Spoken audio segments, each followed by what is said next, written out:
Panoorin natin itong abandonadong grotto kasama si Dave. Tingnan natin kung ano yung makikita natin dito.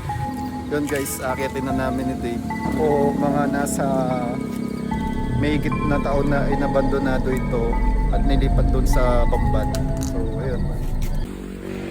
Akitin na natin ito para medyo ano lang, risky lang. Kasi malamok at madamo, makate. Nakakatakot guys.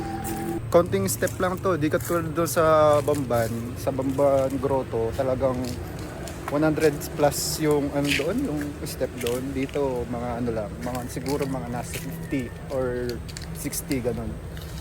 So sandali lang mapunta ka na sa taas. Ayan, mapapansin niyo talagang napaka dami na ng tinubog na mo dito at saka puno. So, dahil sobrang tagal ng abandonado ito. Ayan. Grabe. Pre. Grabe na yung damo. Tabasin mo nga. Mukhang Makati yan pre. Ay putang. Ang kati niyan pre. Lakas ng loob nito. Ay grabe. Dabi po. Pre, wala na doon pre. Grabe oh, tingnan nyo naman guys. Ayan, kung mapapansin. Grabe. Kakayanin natin yung pre. Kakayanin natin yung pre. Oh, tingnan mo naman.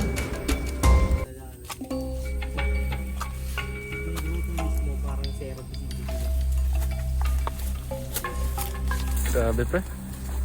Ang lakas ng loob mo pre. Uy. Uy.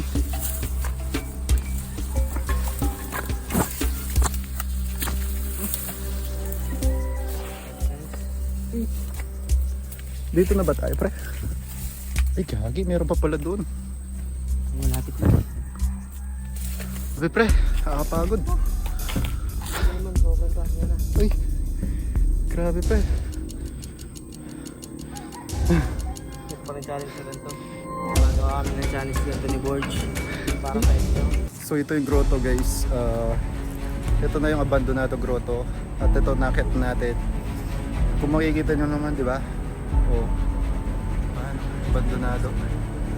Wala na yung santo dito. Si Mama Mary. At ito ang makikita mo, nagtataas ang puno at halaman at napakagandang view. Sadyang napakaganda talaga. Yun guys, nakita nyo naman kung paano ka-creepy at kung gaano naka-abandonado itong lugar na ito sa grotto. So, di namin alam ni Dave kung ano yung gagawin namin. Pero kung gusto nyo mag-overnight kami, yun, mag-overnight kami dito. Umabot lang to ng 1k views or higit pa sana. Tapos dagdag nyo na rin yung follow. So yun guys, pababa na kami. Grabe oh. Ang daming damo. Ang kape na ito guys. Promise. Ang kape na ito guys. Simulan na natin ang huling yugto. Mini Dave par. Tingnan mo. Ay. Pababa na rin. Putang ina.